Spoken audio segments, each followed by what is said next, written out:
किसी सहाबी ने अपने बच्चे की शादी पर अपने घर में लाइटिंग नहीं कराई, लेकिन आपको दुनिया का कोई आलिम ये फतवा नहीं दे सकता कि लाइटिंग कराना हराम है। आप शादी के मौके पे सारी गली सजा लो, आप सारी छतों पे लाइटिंग करा लो, कोई आदमी ये आपको फतवा नहीं दे सकता कि शादी के मौके पर लाइटिंग कराना जायज नहीं। कभी सुना है आपने किसी से? बोलिए, ये जायज है, जायज पैसे हैं तो ठीक। बल्कि मैं इससे आगे बढ़ता हूं, इससे थोड़ा और आगे जाता हूं। हजरत आयशा सिद्दीका रज़ी अल्लाह ताला अन्हा फरमाती है, मेरा जो कमरा था ना जिसमें मैं हुजूर के साथ रहती थी और एक लंबा जिंदगी का अरसा गुजारा, उसमें 3 आदमी सो सकते थे, चौथे के लिए जगह ही नहीं थी और कच्चा था। खजूर के तने खड़े करके उस पर खजूर के पत्तों की छत डाली गई थी। मैं जब हाथ उठाती थी तो मेरा हाथ अपनी छत को छू जाता था। ये है सुन्नत नबी पाक की, ये हुजूर का तरीका है। बताइए, पक्के घर में, लेंटर वाले घर में रहना जायज के ना जायज? क्यों जी, हुजूर तो कच्चे मकान में रहते थे, आपने कैसे पक्का बना लिया? दीन को उसकी असल बात में समझें। आप ऐसा ना करें जिसमें इंतशार और उम्मत तकसीम हो, उसका असल मिजाज देखें। मेहंदी के मौके पे अगर कोई आदमी 6 देगे दाल चावल की पकाता है तो मना नहीं, जायज पैसों से पकाए। उन्हें लाइटिंग लगवाई, कोई मना नहीं। सारे मोहल्ले को खाना खिलाया, कोई मना नहीं। बल्कि नबी पाक ने फरमाया, बेहतरीन मुसलमान ही वो है जो सलाम पहले ले और रोटी ज्यादा खिलाए, तो बेहतरीन मुसलमान है। नाजायज क्या है? नाजायज है शादी के मौके पर बैंड बाजा बजाना, उसमें रक्स करना, उसमें भंगड़े डालना, औरतों मर्दों का इख्तलात होना, औरतों की मूवी बनाना, ये चीजें नाजायज है। तो जो नाजायज है उस पर पाबंदी लगाई जाएगी, जो जायज है उसके बारे में ये कहा जाएगा कि भाई एहतियात की जाए, सुन्नत की तरफ देखा जाए तो बेहतर यही है। लेकिन अगर कोई किसी आदमी के पास जायज पैसे हों, वो 100 कनाल के घर में रहे, अगरचे सुन्नत ये नहीं, पर ये तो कोई फतवा नहीं ना दे सकता कि हराम है तेरा 100 कनाल के घर में रहना। क्या है फतवा कहीं आपने सुना?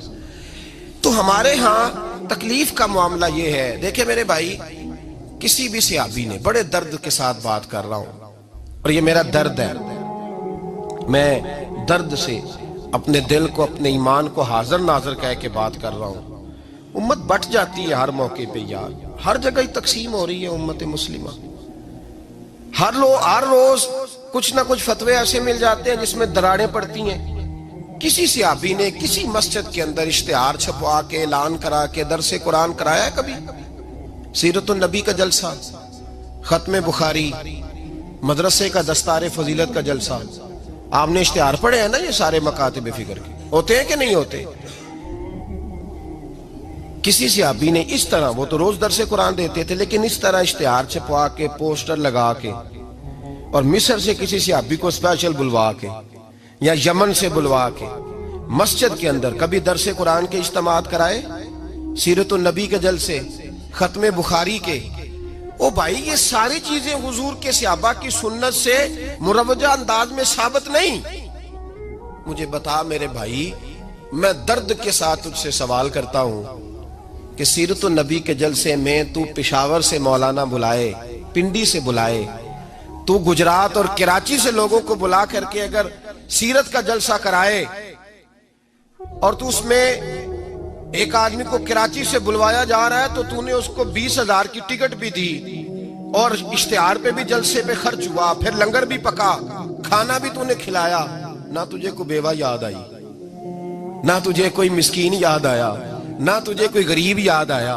हालांकि कहना चाहिए था ना, ये जो लाख रुपया लग रहा है किसी बेवा की खिदमत कर देनी चाहिए, यतीम को दे देना चाहिए। दर्द के साथ बात कर। सवाल मेरा ये है कि वही काम जो सीरत के जलसे में होते हैं, पहले तिलावत होती है, फिर नात होती है, फिर किसी आलिम का बयान होता है, वही काम सिर्फ नाम बदल के किया जाए, ईद मिलादुन नबी नाम रखा जाए, सल्लल्लाहु अलैहि वसल्लम। ये मैं आपके ज़हनों पे दस्तक दे रहा हूं, तकरीर नहीं कर रहा, सिर्फ दस्तक दे रहा। ओ भाई देखो, एक आदमी वही काम नाम बदल के करे तो जायज है, और अगर उसमें नबी पाक के मिलाद का नाम रख लिया जाए या नात का नाम रख लिया जाए तो फिर मुझे इजाजत दे, मैं तुझसे सवाल करूं कि सिर्फ तुझे हुजूर की तारीफ पूरी लगती है?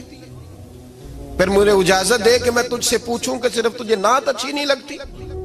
फिर मुझे इजाजत दे कि मैं तुझसे पूछूं कि तुझे सिर्फ रसूलुल्लाह के कसीदे अच्छे नहीं लगते? दे मुझे इजाजत कि मैं तुझसे सवाल करूं कि जहां जिक्र रसूल की बात आए वहां तू परेशान क्यों होता है? तुझे पता ही नहीं ये तो वो जिक्र है कि रब फरमाता है तुम बयान करो ना करो व रफा ना ला का जिक्र। महबूब मैंने खुद तेरे चर्चे सारी दुनिया में बुलंद फरमा दिए। और नबी पाक ने पूछा हजरत जिब्रील से कि चल जिब्रील तू बता मेरी उम्मत को पता चले रब ने मेरा जिक्र कैसे बुलंद किया है। तो जनाब जिब्रील कहने लगे महबूबा रब फरमाता है मेरे नबी से कह दे जहां जहां तेरे रब का जिक्र होगा वहां वहां तेरा भी जिक्र होता रहेगा। ये तो मोहताज ही नहीं किसी का।